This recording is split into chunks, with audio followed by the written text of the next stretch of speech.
বাংলাদেশকে মৌলবাদের স্বর্গরাজ্য ভাবছে ভারতীয় বিশেষজ্ঞরা।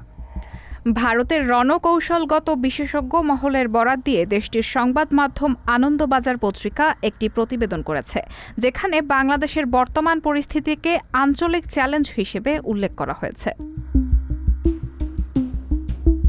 ওই প্রতিবেদনে বলা হয়, অন্তর্বর্তী সরকারের সাম্প্রতিক কর্মকাণ্ডের যে নকশা ফুটে উঠেছে তাতে মনে হচ্ছে বাংলাদেশ মৌলবাদের নতুন স্বর্গরাজ্য পরিণত হয়েছে। তাদের মতে, অন্তর্বর্তী সরকারের চলতি পদক্ষেপগুলো শুধু বাংলাদেশের ধর্মনিরপেক্ষতা এবং সংখ্যালঘু জনগোষ্ঠীর প্রাণী বিপন্ন করছে না, বৃহত্তর দক্ষিণ এশিয়ার আঞ্চলিক শান্তি ও নিরাপত্তাকেও বিপদের মুখে ফেলছে, যেটি একটি বড় চ্যালেঞ্জ।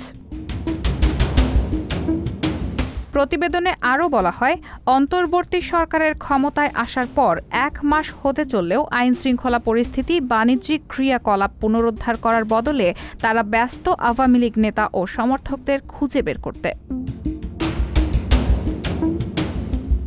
অপরদিকে ভারতীয় বিশেষজ্ঞদের মতে, আন্তর্জাতিক স্তরে আস্থা ফিরে পেতে শিল্প, বাণিজ্য, অর্থনীতি নিয়ে একটি নির্ভরযোগ্য স্পষ্ট বিদেশি নীতি বাস্তবায়ন করতে হবে এই সরকারকে। কারণ অনেক বিদেশি রাষ্ট্রের বাণিজ্যিক স্বার্থ জড়িয়ে রয়েছে বাংলাদেশের সঙ্গে। ভারতীয় কূটনৈতিক বিশেষজ্ঞদের মতে, বিপক্ষীয় বাণিজ্যে ঢাকা ভারতের ওপর নির্ভরশীল। ভারতের প্রতি বাংলাদেশের লক্ষ্যহীন ক্রোধ এবং বিরোধিতা ভারত বাংলাদেশের ভবিষ্যৎ সম্পর্কেই দুর্বল করবে। তাই অন্তর্বর্তী সরকারের উচিত নিজের দেশের অর্থনীতিকে চাঙ্গা করতে অবিলম্বে নয়া দিল্লির সঙ্গে কথোপকথন শুরু করা।